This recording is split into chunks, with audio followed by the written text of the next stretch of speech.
एक तरफ जहां भारत की डीआरडीओ और कल्याणी ग्रुप जैसी कंपनियां आपस में मिलकर डिफेंस के घातक एयरक्राफ्ट बना रही हैं, वहीं दूसरी तरफ भारत की एक स्टार्टअप कंपनी जो अभी तक एयरक्राफ्ट में यूज होने वाले छोटे छोटे कंपोनेंट बनाती थी, वह अब सीधे एयरक्राफ्ट को मैन्युफैक्चर करने पर कूद चुकी है। यानी कि देखा जाए तो अब भारत की स्टार्टअप कंपनियां भी मेक इन इंडिया को नई मजबूती देने के लिए बढ़ चढ़कर आगे आ रही हैं। दोस्तों, आज हम बात कर रहे हैं डायनामिक टेक्नोलॉजी लिमिटेड की, जो बेंगलुरु बेस्ड एक स्टार्टअप कंपनी है जो कि अभी तक एयरक्राफ्ट में यूज होने वाले कंपोनेंट मैन्युफैक्चर करती थी। यहाँ तक कि यह स्टार्टअप कंपनी ऑलरेडी एयरबस के 220 एयरक्राफ्ट के लिए डोर्स को बनाकर एक्सपोर्ट भी करती है। और हाल ही में खबर निकल कर आई कि अब डायनामिक टेक्नोलॉजी जर्मनी की एक कंपनी के साथ मिलकर जो एयरक्राफ्ट का मेन बॉडी स्ट्रक्चर होता है उसे बनाने जा रही है। पूरी अपडेट क्या है इस वीडियो में समझते हैं। लेकिन आगे बढ़ने से पहले भारत की नई नई स्टार्टअप कंपनियां लगातार सफलता हासिल कर रही हैं। उसके लिए वीडियो को एक लाइक करके चैनल को सब्सक्राइब जरूर कर लीजिए, क्योंकि यह आपके लिए 1 सेकंड का काम है, लेकिन इससे हमारी काफी बड़ी मदद होती है। देखिए, हाल ही में कुछ दिनों पहले जर्मनी की कुछ कंपनियों ने भारत को टैंक्स के इंजन देने से मना कर दिया था, लेकिन भारत के कंपनियों की क्वालिटी को देख अब उसी जर्मनी की कुछ कंपनियां भारत की ओर झुकती हुई नजर आ रही हैं।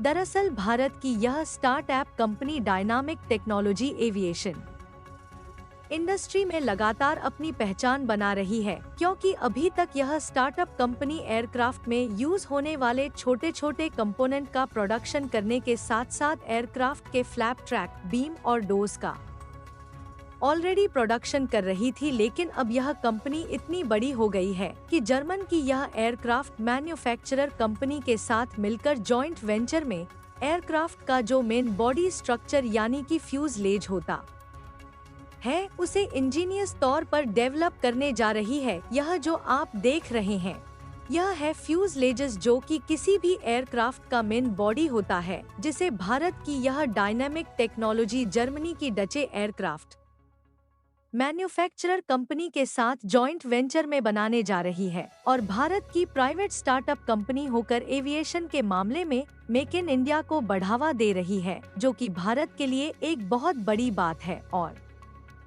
कमाल की बात यह है कि डचे एयरक्राफ्ट मैन्युफैक्चरर कंपनी ने भारत की डायनामिक टेक्नोलॉजी को खुद सिलेक्ट किया है कि वह D328 इको एयरक्राफ्ट के लिए फ्यूजलेज को बनाने का काम करे। और आपको बता दें कि जिस एयरक्राफ्ट के लिए भारत की डायनामिक टेक्नोलॉजी बॉडी स्ट्रक्चर को डेवलप करने वाली है, वह कोई छोटा मोटा प्लेन नहीं है, बल्कि डचे एयरक्राफ्ट कंपनी द्वारा डिजाइन किया गया एक मॉडर्न प्लेन है, जिसमें अब मेक इन इंडिया भी अपना रोल निभाने जा रहा है। वैसे तो इसकी डिजाइनिंग जर्मन कंपनी द्वारा ही की जाएगी, लेकिन इसका जो मेन बॉडी है उसे बनाने के साथ कुछ इंटीरियर कंपोनेंट भी इंडियन कंपनी के द्वारा ही डेवलप किए जाएंगे। और D328 इको प्लेन, जो कि इंडिया और जर्मन की कंपनी मिलकर बनाने जा रही है, उसकी बात की जाए तो यह एक 40 सीटर की नेक्स्ट जनरेशन वाली टर्बो प्रॉप एयरक्राफ्ट है।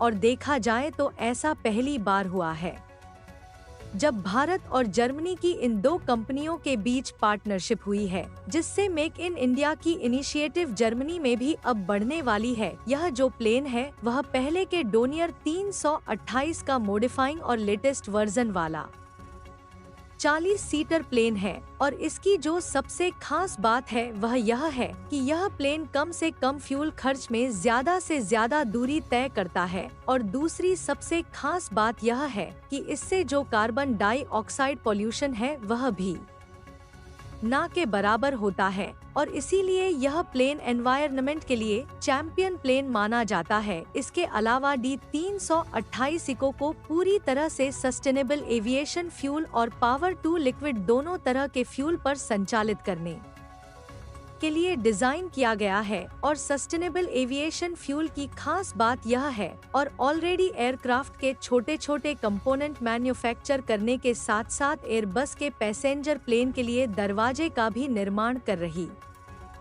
है, जहां इन दरवाजे के निर्माण में भारत की यह कंपनी डिजाइनिंग से लेकर डेवलपिंग तक इंजीनियर्स तौर पर कर रही है। और इस समय भले ही भारत की यह कंपनी दूसरे देशों की कंपनियों के साथ मिलकर एयरक्राफ्ट को डेवलप कर रही है, लेकिन अब वह समय दूर नहीं है जब भारत की यह स्टार्टअप कंपनी खुद स्वदेशी तौर पर डिजाइनिंग से लेकर डेवलपिंग तक प्लेन का निर्माण करे।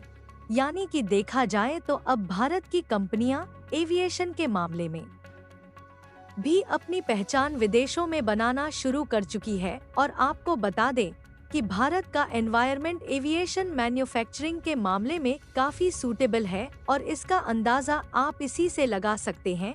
बाकी आप लोग अपनी राय कमेंट में बताइए कि यह भारतीय कंपनी जिस तरह से आगे बढ़ रही है, आने वाले समय में पूरी तरह से एयरक्राफ्ट को स्वदेशी तौर पर डेवलप कर पाएगी या नहीं, और भारतीय कंपनियों की डिमांड दूसरे देशों में बढ़ रही है। उसके लिए वीडियो को एक लाइक करके अपने मित्रों तक शेयर जरूर करें ताकि उन्हें भी जानकारी मिल सके। इसी तरह और भी नॉलेजेबल वीडियो देखने के लिए चैनल को सब्सक्राइब करके बेल आइकन को ऑल पर जरूर सेलेक्ट करें। जय श्री राम।